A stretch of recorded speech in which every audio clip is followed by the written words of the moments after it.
The morning Marcus got fired, it was raining. Not the kind of gentle rain that makes you want to stay in bed with a cup of coffee. This was the kind of rain that soaks through your jacket before you even reach the door. The kind that feels like the world is making a point. He sat in his car in the parking lot of the office he would never enter again, his termination letter on the passenger seat, and he thought about the $53 left in his bank account. $53. After 11 years. What happens to a person when everything falls apart at the same time? That is the story we are going to tell today. Chapter 1, Where It All Began. Marcus Webb had not always been the man sitting in that parking lot. 20 years earlier, he had been a boy growing up in the East Side neighborhood of Cincinnati, a place where ambition was considered dangerous, where dreaming too big was seen as a form of self-deception. His mother, Carol, worked 2 jobs. She cleaned offices in the morning and waitressed at a diner in the evenings. She was always tired. But she was never bitter. That was the thing about Carol Webb. She carried her hardship with a quiet dignity that Marcus would not understand until much later in his life. Marcus was 17 when he first realized that poverty was not just a condition, it was a system. He had applied for a scholarship to study engineering at Ohio State. His grades were excellent. His essay, which his teacher called outstanding, described his dream of designing affordable housing for communities like his own. He did not get the scholarship. The rejection letter used polite, careful language. But the message was clear. There were other candidates with stronger financial backing, more extracurricular activities, more connections. Marcus read the letter 3 times. Then he folded it, put it in his drawer, and went to work his weekend shift at the grocery store. Adversity, noun. Difficult or unpleasant situations that test a person's character.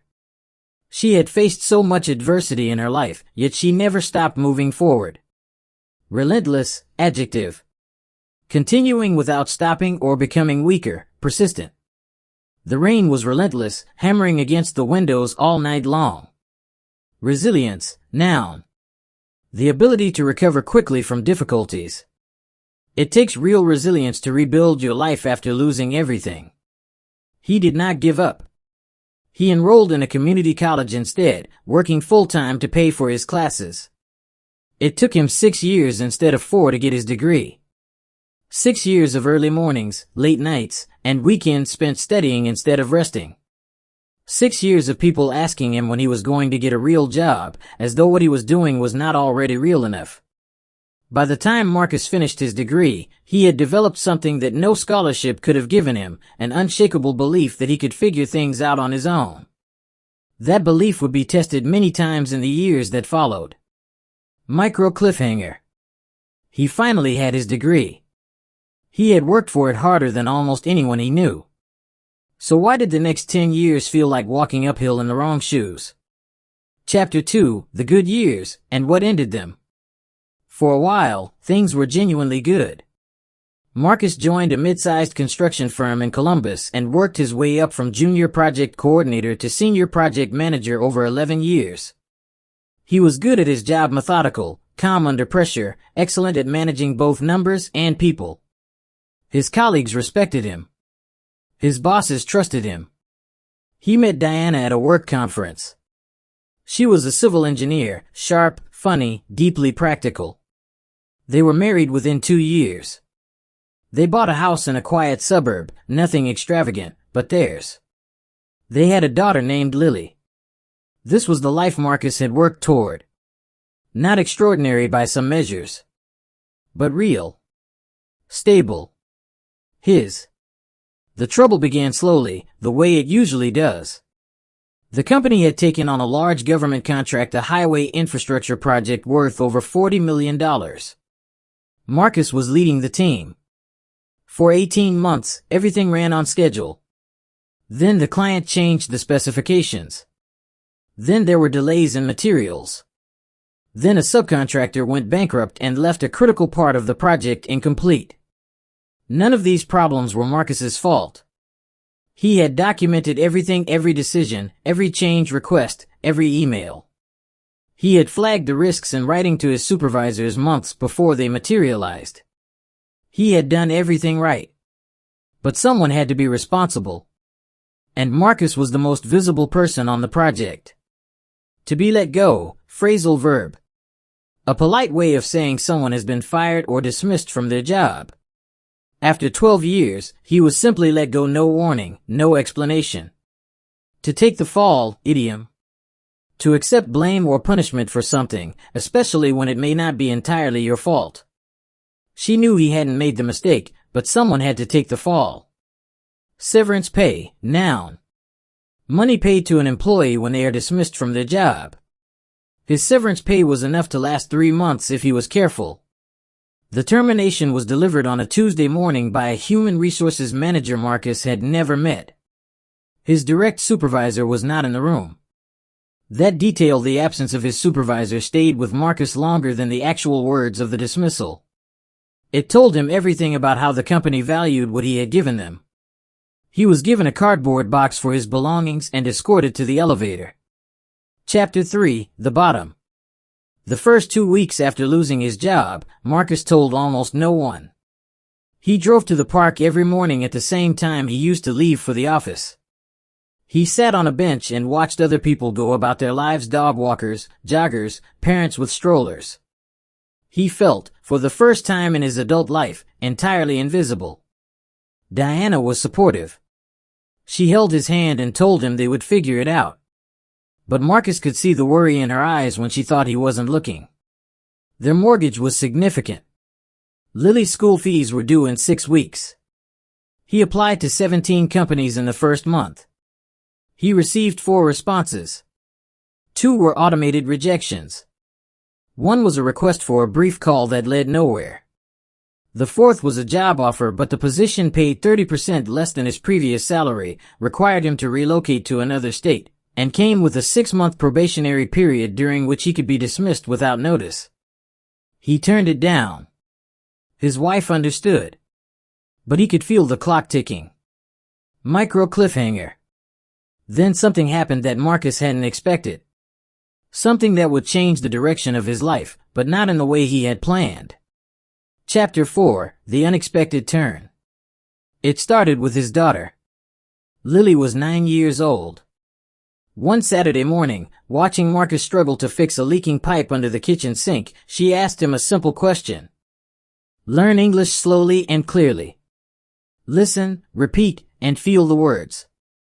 Repeat this video every day to improve your English. Lily, Dad, why don't you just start your own thing? Marcus laughed. Then he stopped laughing. Then he stayed under the sink for a long time, thinking.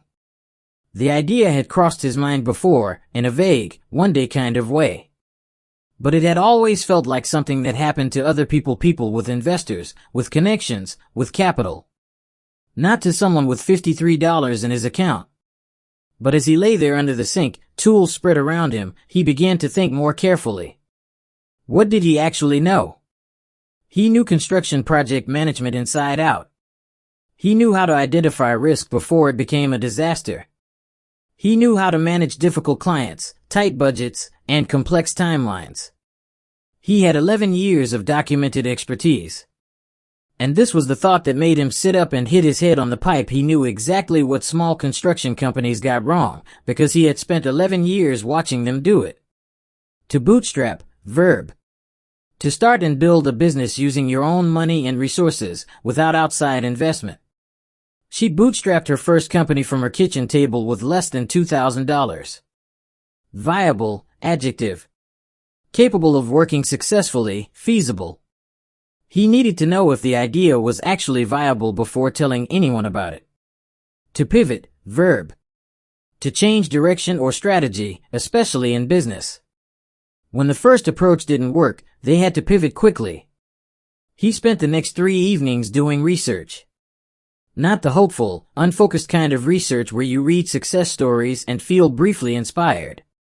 The careful, methodical kind: market size, competitors, typical project margins, licensing requirements, insurance costs. By the end of the 3rd evening, he had a number on a notepad: $14,000. That was roughly what he would need to set up a legitimate small project management consultancy, liability insurance, professional registration, a basic website, software licenses, and 3 months of operating costs. He had $53. He showed Diana the notepad. Diana, 14,000. Where are we getting that? Marcus, I don't know yet. But I think this is right. I really think this is right. Diana, you know I trust you. I just need us to be honest about the risk. Marcus, I know. I am being honest. This is the honest version. She looked at him for a long moment. Then she nodded. Micro cliffhanger. Finding the money would require Marcus to do something he had never done before, ask for help. And the person he decided to call was the last one you would expect. Chapter 5, The Call. Marcus called his mother. Carol Webb was 64 years old, recently retired, living in the same neighborhood in Cincinnati where Marcus had grown up. She had some savings, not a great deal, but real. Money she had set aside over decades of working 2 jobs, spending almost nothing on herself. He had not planned to ask her for money. He had planned to ask for advice. But when she answered and said, before he had spoken a word, Marcus, what's wrong? The way only mothers can tell, he found himself telling her everything. The job. The parking lot. The $53. The idea. The 14,000. There was a long silence. Carol, tell me about this idea again. The whole thing, properly this time. He told her. All of it. The market research, the gap he had identified, the client profile he was targeting, the pricing model, the timeline to first revenue. His mother listened without interrupting. When he finished, she was quiet for a moment. Then, Carol, I'm going to send you $10,000. It's not a gift. It's an investment. I want 10% of the company for 5 years, then you buy me out. Marcus, Mom. I can't take. Carol, yes you can. I've been waiting 30 years for this call. He did not say anything for a while. He was thinking about the scholarship rejection letter he had kept in his drawer for years. He was thinking about his mother, tired after double shifts, making sure he had what he needed to study. He was thinking about all the times he had told himself that he had done it alone. He had not done it alone. He had never done it alone. Chapter 6, Building It. Web Project Solutions launched 8 months later. The first 6 months were brutal. Marcus worked from a converted corner of their bedroom. He sent out over 40 cold emails. He attended every local business networking event he could find, even when he felt out of place, even when the conversations felt pointless. He revised his pitch 12 times. His first client was a small roofing company that had consistently gone over budget on commercial projects. Marcus spent 2 weeks analyzing their processes, identified 4 systematic inefficiencies, and put together a clear, practical plan. He charged less than he should have. But he delivered exactly what he promised. The roofing company referred him to a developer. The developer referred him to 2 others. Word of mouth, noun/adjective.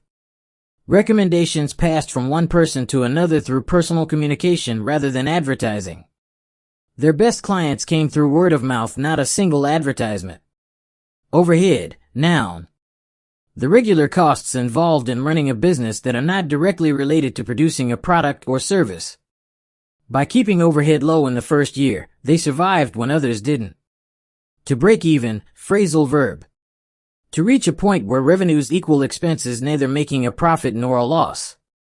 It took 14 months to break even, but once they did, growth was fast. In the second year, Marcus hired his first employee, a young project coordinator named Priya, fresh out of university, sharp and organized. He paid her well, gave her real responsibility, and made sure she understood why each decision was made. He remembered what it felt like to be young and capable and overlooked. By the third year, Web Project Solutions had 12 clients, 4 staff members, and a revenue that exceeded what Marcus had earned in his best year at his previous company. He called his mother on the day they signed their biggest contract. "Marcus, we need to talk about the buyout, Mom." "Carol, I know. I've been watching the numbers. You've done well, Marcus." "Marcus, we've done well. That's what I want to say." There was a warmth in her voice that she didn't try to hide. "Carol, don't go getting sentimental on me." "Marcus, too late." Chapter 7, What He Learned. 5 years after sitting in that parking lot in the rain with $53 and a termination letter, Marcus Webb spoke at a business development event for first-generation entrepreneurs. He had been invited to share his story. He stood at the podium and looked out at the audience, young people, many of them clearly nervous, many of them carrying the particular kind of tiredness that comes from working hard and not yet seeing results. He thought about what to say. He had prepared notes, carefully structured, full of practical advice. But standing there, he set the notes aside. He said, "Marcus, the hardest moment wasn't losing the job. The hardest moment was sitting in my car afterwards and realizing that I had spent 11 years building something that wasn't mine. That I had made myself indispensable to a structure that could disappear overnight. The lesson I took from that wasn't that employment is bad or that companies can't be trusted. The lesson was simpler. You have to build something that belongs to you, even if it's small, even if it's alongside everything else. Something that no one can put in a box and walk you to the elevator with." He paused. "Marcus, and ask for help before you think you need it. That's the other thing. The people who love you have been waiting to be useful to you. Let them." There was applause. But Marcus was already thinking about the drive home, and what he would cook for dinner, and the fact that Lily, now 14, had asked if she could come to his office tomorrow and see what he actually did all day. He was going to say yes. That's the end of today's story. If you want to check your understanding of the vocabulary in this episode, words like resilience, viable, bootstrapping, and break even, there is a vocabulary exercise in the description below. And if this story meant something to you, share it with someone who needs to hear it today. See you in the next story. Key vocabulary summary. B2 expressions used in context throughout this story. Review them here, then listen again. Adversity. Difficult circumstances that test character. She had faced so much adversity, yet she never stopped. Relentless. Continuing without stopping or weakening. The pressure was relentless for months. Resilience. Ability to recover from difficulties. It takes real resilience to start again. To be let go. Polite phrase for being dismissed from a job. After 12 years, he was simply let go. To take the fall. To accept blame, perhaps unfairly. Someone had to take the fall for the project. Severance pay. Money paid when someone is dismissed. His severance pay covered 3 months. To bootstrap. To build something using only your own resources. She bootstrapped her company from nothing. Viable. Capable of working successfully. He needed to know if the plan was viable. To pivot. To change direction or strategy. They had to pivot when the first idea failed. Word of mouth. Recommendations passed person to person. All their best clients came by word of mouth. Overhead. Regular running costs of a business. Keeping overhead low was key in year 1. To break even. Revenues equal expenses, no profit or loss yet. After 14 months, they finally broke even.